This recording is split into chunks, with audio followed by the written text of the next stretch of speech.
Hello दोस्तों, welcome to the Gaurav academy. दोस्तों, इस वीडियो में हम बात करेंगे मोस्ट इंपॉर्टेंट 50 क्वेश्चन जो वन लाइनर के रूप में होंगे। कब तक के? 22 जून से लेकर 28 जून के जो करंट अफेयर्स के मोस्ट इंपॉर्टेंट क्वेश्चन है दोस्तों, उसको हम इस वीडियो में कवर करेंगे। इससे पहले के जो वीडियो है वो आपको डिस्क्रिप्शन बॉक्स में मिल जाएंगे दोस्तों, आप देख सकते हैं। बहुत ही ज़्यादा इंपॉर्टेंट क्वेश्चन है जो आपके आने वाले एग्जाम के लिए इंपॉर्टेंट हो सकते हैं। तो आप लिंक आपको दे दिया जाएगा, आप वहाँ से देख सकते हैं जाके। तो चलिए स्टार्ट करते हैं हम लोग। पहला क्वेश्चन है दोस्तों कि भारत और जिस देश की सरकार ने भारत में कोरोना संकट से निपटने और कमज़ोर वर्ग के लोगों की सहायता और स्वास्थ्य सेवाओं को बढ़ाने हेतु 200 लाख यूरो का करार किया है, तो किस कंट्री ने किया है? फ्रांस ने 200 यूरो का करार किया है दोस्तों। ठीक है। अगला क्वेश्चन है हमारा कि विश्व शरणार्थी दिवस किस दिन मनाया जाता है? तो ये मनाया जाता है 20 जून को। इसका मनाने के पीछे उद्देश्य दोस्तों है कि जो माइग्रेंट होते हैं उनकी स्थिति में सुधार करना, इसका मुख्य उद्देश्य होता है दोस्तों। ठीक है। तो अगला क्वेश्चन है हमारा कि जिस राज्य के सहारनपुर में 50 लाख साल पुराना स्टेगोडॉन प्रजाति के हाथी का जीवाश्म मिला है, यह है उत्तर प्रदेश। इंपॉर्टेंट क्वेश्चन है दोस्तों, आप लोग याद रख सकते हैं इसको। चलिए देखते हैं अगला क्वेश्चन कौन सा है। अगला है हमारा दोस्तों कि वह राज्य सरकार जिसने हाल ही में गतिविधि आधारित एक विशेष शिक्षा पहल एक टू खेलो एक टू पढ़ो शुरू करने की घोषणा की है, तो है वो कौन सा है? उत्तर राज्य त्रिपुरा है दोस्तों। इसकी कैपिटल क्या है? अगरतला है। ठीक है। चलिए देखते हैं अगला क्वेश्चन। अगला है हमारा भारत में फिलिस्तीन शरणार्थियों के कल्याण के लिए काम करने वाली संयुक्त राष्ट्र राहत और निर्माण एजेंसी UNRWA को जितने मिलियन अमेरिकी डॉलर की सहायता राशि देने की प्रतिबद्धता जताई है, तो कितनी है दोस्तों? 10 मिलियन अमेरिकी डॉलर की प्रतिबद्धता जताई गई है। ठीक है। किसके द्वारा? UNRWA के द्वारा। ठीक। तो दोस्तों इसका फुल फॉर्म है UNRWA का United nation relief and work agency. ठीक है। ये बनाई गई थी 1900, कब बनाई गई थी? 49 में बनाई गई थी। जो फ़िलिस्तीन वाले जो रिफ्यूज़ी थे उनकी देखरेख और उनके विकास के लिए इसका गठन किया गया था। चलिए देखते हैं अगला क्वेश्चन। तो अगला क्वेश्चन दोस्तों हमारा कि हाल ही में जिस देश ने चाइना, वियतनाम और कोरिया से कुछ प्रकार के विशिष्ट इस्पात उत्पादों के आयात पर एंटी डंपिंग शुल्क लगाने की घोषणा की है, तो कौन सा देश है? भारत। अगर हम बात करें ये क्या होता है एंटी जो डंपिंग शुल्क होता है, देखिए दोस्तों, अगर कोई कंट्री अपने देश के अंदर, मान लीजिए कोई कंट्री अपने देश के अंदर 100 रुपये का माल बेचती है और वही दूसरे देश में जाकर उसको 70 रुपये में अगर बेच देती है और बल्क में एक साथ बेचती है उन वस्तुओं को, तो क्या कहा जाता है? इसको कहा जाता है एंटी डंपिंग शुल्क। ठीक है। चलिए बढ़ते हैं अगले क्वेश्चन की तरफ। अगला क्वेश्चन हमारा विजडन इंडिया के एक पोल के अनुसार पिछले 50 वर्ष में सर्वश्रेष्ठ टेस्ट क्रिकेटर का पोल जिस खिलाड़ी ने जीत लिया है, तो कौन सा है? राहुल द्रविड़। देखिए ये बहुत ही महान खिलाड़ी दोस्तों, आप लोग जानते होंगे इनको। चलिए देखते हैं अगला क्वेश्चन। अगला है हमारा हाल ही में जिस राज्य सरकार ने कोरोना संक्रमण के कारण लॉकडाउन को 31 जुलाई तक बढ़ा दिया है, तो वेस्ट बंगाल। नेक्स्ट क्वेश्चन है हमारा कि पाकिस्तान की राजधानी इस्लामाबाद में हाल ही में जिस नाम से पहला हिंदू मंदिर बनाने की आधारशिला रखी गई है, वो कौन सा मंदिर दोस्तों? श्री कृष्ण मंदिर की आधारशिला रखी गई है। वहाँ पे जो अपोजिशन है वो इस चीज़ का विरोध कर रही है, लेकिन ठीक है। अगला क्वेश्चन है हमारा कि हाल ही में महाराष्ट्र के नए मुख्य सचिव के रूप में किसे नियुक्त किया गया है, तो उनका नाम है संजय कुमार।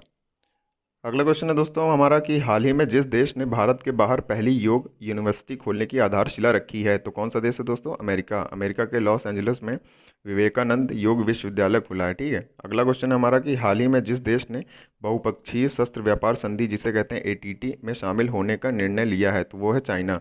जिसका देखिए गठन हुआ था 2014 में दोस्तों। कब हुआ था? 2014 में हुआ था। और इसका उद्देश्य दोस्तों कि जो कन्वेंशनल वेपन्स होते हैं उनके ट्रेड को, इंटरनेशनल ट्रेड को रेगुलेट करना, इस ट्रीटी का उद्देश्य है। ठीक है। चलिए अगला क्वेश्चन है हमारा कि केंद्र सरकार ने आत्मनिर्भर भारत बनाने के लिए 50,000 मेड इन इंडिया वेंटिलेटर के लिए कितने करोड़ रुपए आवंटित किए, तो ये हैं 2,000 करोड़ रुपए। ठीक है।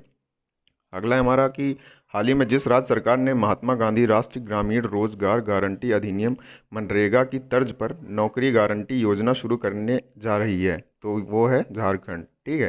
इंपॉर्टेंट क्वेश्चन है दोस्तों ये वाला, आप याद रखेंगे इसको। चलिए देखते हैं अगला क्वेश्चन। अगला हमारा राजस्थान के मुख्यमंत्री अशोक गहलोत ने हाल ही में जिस रसोई योजना को लॉन्च करने की घोषणा की है, तो वो है इंदिरा रसोई योजना। देखिए दोस्तों योजनाएं जो हैं ये इंपॉर्टेंट है काफ़ी ज़्यादा, आप याद रखेंगे। एक अलग से वीडियो लेकर आऊँगा जिसमें कुछ इंपॉर्टेंट जो योजनाएं हैं, जो सरकार की स्कीम है जो लॉकडाउन के दौरान घोषणा की गई थी, उसका एक अलग से वीडियो आप लोगों को मिल जाएगा। चलिए देखते हैं अगला क्वेश्चन। अगला हमारा कि credit rating agency Moody's investor service ने भारतीय अर्थव्यवस्था के आकार में 2020 में कितने फीसदी गिरावट आने का अनुमान व्यक्त किया है, तो वो है 3.1। ठीक है। कितना है? 3.1। अगला क्वेश्चन हमारा अंतर्राष्ट्रीय विधवा दिवस किस दिन मनाया जाता है, तो वो है 23 जून को मनाया जाता है अंतर्राष्ट्रीय विधवा दिवस। अगला क्वेश्चन है दोस्तों कि महानदी कोलफील्ड्स लिमिटेड ने हाल ही में जिस राज्य में 60,000 करोड़ रुपए की निवेश की करने की योजना की तैयारी की है तो वो कौन सा राज्य है? उड़ीसा। ठीक है। अगला है हमारा कि विजय खंडूजा को जिस देश में भारत का अगला राजदूत नियुक्त किया गया है तो कौन सा देश है? जिम्बाब्वे। कैपिटल क्या है इसकी दोस्तों? हरारे है। ठीक है। जितने ये नियुक्ति हुई अभी हाल फिलहाल में कई देशों में नियुक्त हुए हैं दोस्तों, तो इसका भी एक अलग से वीडियो में ले आऊँगा आप लोगों के लिए, तो आज याद कर लीजिएगा, ये क्वेश्चन तो ज़रूर पूछा जाएगा। ठीक है। अगला क्वेश्चन हमारा कि विश्व संगीत दिवस किस दिन मनाया जाता है? तो मनाया जाता है 21 जून। नेक्स्ट है हमारा कि पद्मश्री पुरस्कार से सम्मानित विद्याबेन शाह का हाल ही में निधन हो गया, वे किस क्षेत्र से संबंधित थी या जुड़ी हुई थी? ठीक है, तो वो थी एक सोशल वर्कर थी, सामाजिक कार्यकर्ता। अगला हमारा क्वेश्चन है विश्व बैंक ने हाल ही में जिस देश के लिए 1.05 बिलियन अमेरिकी डॉलर की राशि मंजूर की है तो वो कौन सा देश है? वो है बांग्लादेश। ठीक। चलिए देखते हैं अगला क्वेश्चन। अगला हमारा कि हाल ही में दक्षिण एशिया में आर्थिक कूटनीति संबंधों के चलते चाइना द्वारा जिस देश से चीन में निर्यात होने वाले सामान पर 97% टैरिफ छूट देने की घोषणा की है तो वो है बांग्लादेश। ठीक है। इससे बांग्लादेश का क्या होगा कि जो एक्सपोर्ट करता है चाइना को, उसमें काफ़ी ज़्यादा रिलैक्सेशन मिलेगा। ठीक है। अगला हमारा कि कोरोना वायरस के मद्देनज़र वर्ष 2021 में आयोजित होने वाले जो ऑस्कर अवार्ड्स होते हैं उनको कितने महीनों के लिए पोस्टपोन कर दिया गया है? तो कर दिया गया 2 महीनों के लिए। ठीक है। अगला हमारा कि आरबीआई ने पीएमसी बैंक पर प्रतिबंध कितने महीनों के लिए बढ़ा दिया है? तो वो बढ़ा दिया है 6 महीनों के लिए। और ये बढ़ाया गया है इसलिए क्योंकि इन्होंने जो आरबीआई की गाइडलाइंस होती हैं उसको इन्होंने हनन किया था उसका। चलिए देखते हैं अगला क्वेश्चन। अगला हमारा विश्व हाइड्रोग्राफी दिवस का आयोजन किस दिन किया जाता है? वो किया जाता है 21 जून को। ठीक है। अगला हमारा कि हाल ही में जिस फुटबॉल संघ ने 2023 महिला वर्ल्ड कप की मेज़बानी की दावेदारी से हटने की घोषणा की है तो कौन सा देश है दोस्तों? वो है जापान। अगला हमारा कि भारतीय भारोत्तोलन महासंघ IWF ने हाल ही में जिस देश के उपकरणों के इस्तेमाल पर रोक लगा दी है वो चाइना। बाइकॉट जो चाइना मुहिम चल रही थी उसी के अंतर्गत इन्होंने ये फैसला लिया है दोस्तों। ठीक है। अगला हमारा रिलायंस इंडस्ट्रीज़ के चेयरमैन मुकेश अंबानी दुनिया के सबसे अमीर लोगों की सूची में किस स्थान पर पहुंच गए हैं? तो उनका स्थान कौन सा दोस्तों? 9वें स्थान पर पहुंच गए हैं। ठीक है। अगला हमारा कि हाल ही में जिस राज्य सरकार ने 90 दिन के अंदर राज्य के हर घर में टेस्टिंग करने की घोषणा की है तो वो की आंध्र प्रदेश सरकार ने। ठीक। अगला हमारा माली गणराज्य ने एनटीपीसी को कितने मेगावाट क्षमता वाले सोलर पार्क के विकास के लिए परामर्श परियोजना का अनुबंध दिया है? तो 500 मेगावाट के लिए इन्होंने अनुबंध दिया। ठीक है। अगला हमारा कि जिस देश की इस्लामिक रेवोल्यूशनरी गार्ड कॉर्प्स ने घोषणा की कि वह अगले साल मार्च तक हिंद महासागर में अपना स्थायी सैन्य अड्डा स्थापित करेगा तो ये है ईरान। इनकी अमेरिका से टेंशन के चलते इन्होंने ऐसा कुछ फैसला लिया दोस्तों कि ये भी अपनी पहुंच बनाना चाहते हैं कहाँ पर? हिंद महासागर में। ठीक है। अगला हमारा केंद्रीय मंत्रिमंडल ने उत्तर प्रदेश के जिस शहर में हवाई अड्डे को अंतर्राष्ट्रीय हवाई अड्डे के रूप में घोषित किए जाने को स्वीकृति दे दी है तो वो है कुशीनगर दोस्तों। ठीक है। यहाँ पर जो पर्यटक हैं वो जापान हो गया, थाईलैंड वगैरह, यहाँ से कुछ ज़्यादा मात्रा में पर्यटक आते हैं, इसलिए इसका फैसला किया गया है कि यहाँ पर एयरपोर्ट बनेगा। अगला क्वेश्चन हमारा कि अंतर्राष्ट्रीय ओलंपिक दिवस किस दिन मनाया जाता है? ये इंपॉर्टेंट क्वेश्चन दोस्तों कि 23 जून को मनाया जाता है। ठीक है। नेक्स्ट है हमारा कि वह भारतीय अर्थशास्त्री और नोबेल पुरस्कार विजेता जिसने साल 2020 के जर्मन बुक ट्रेड का प्रतिष्ठित शांति पुरस्कार जीता है, कौन है? अमर्त्य सेन। ये भी इंपॉर्टेंट क्वेश्चन है, बहुत ही ज़्यादा याद रखेंगे आप लोग। चलिए देखते हैं अगला क्वेश्चन। अगला है हमारा कि केंद्र सरकार ने हाल ही में प्रधानमंत्री मुद्रा योजना के तहत शिशु कर्ज श्रेणी के अंतर्गत आने वाली छोटी राशि का कर्ज ले रखे कर्जदाताओं को कितने प्रतिशत ब्याज सहायता देने को मंजूरी दी है, मतलब वो है 2%। ठीक।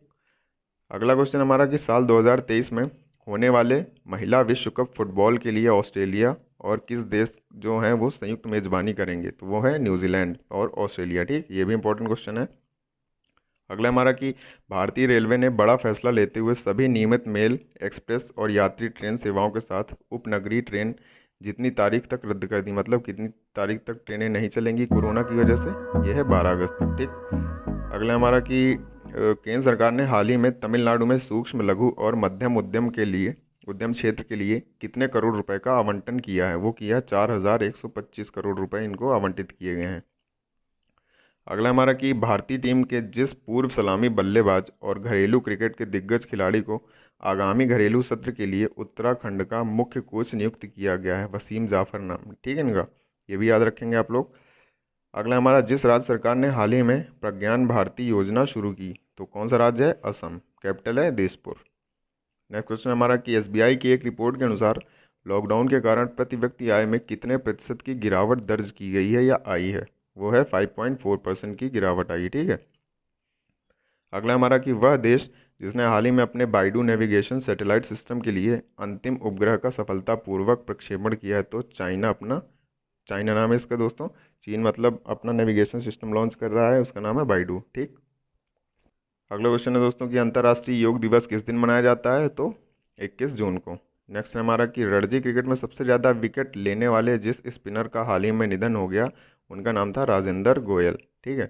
अगला हमारा पूर्व आरबीआई गवर्नर उर्जित पटेल को हाल ही में किसका चेयरमैन नियुक्त किया गया है। तो उनको नियुक्त किया गया NIPFP का चेयरमैन नियुक्त किया गया और इसका फुल फॉर्म दोस्त national institute of public finance and policy. इसकी स्थापना कब हुई थी। इसकी स्थापना हुई थी 1976 में, ठीक है।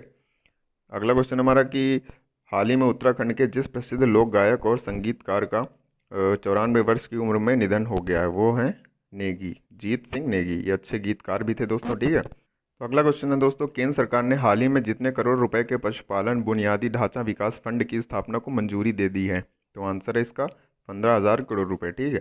नेक्स्ट है हमारा जिस राज्य सरकार ने कोरोना के दौरान मुख्यमंत्री दूरवर्ती शिक्षा कार्यक्रम के तहत स्कूली बच्चों को बेहतर शिक्षा की दिशा में एक महत्वपूर्ण कदम उठाया है। तो हरियाणा। और हमारा लास्ट क्वेश्चन है आज का कि हाल ही में जिस राज्य सरकार ने राज्य में गौ पालन को लाभप्रद बनाने, गोबर प्रबंधन और पर्यावरण सुरक्षा के लिए गोधन न्याय योजना शुरू करने का फैसला किया है। तो वो कौन सा राज्य है। छत्तीसगढ़। ये भी इंपॉर्टेंट क्वेश्चन है दोस्तों। तो दोस्तों ये थे टॉप 50 क्वेश्चन। इसमें लगभग आपके जून का सारा करंट अफेयर्स कवर हो गया है, ठीक है। इसके पहले के जो वीडियो आपको मिल जाएंगे उसका लिंक डिस्क्रिप्शन बॉक्स में। वीडियो अच्छा लगा दोस्तों तो प्लीज़ लाइक ज़रूर करें, शेयर करें और हमारे चैनल को सब्सक्राइब करना ना भूलें। चलिए मिलते हैं नेक्स्ट वीडियो में, तब तक के लिए धन्यवाद।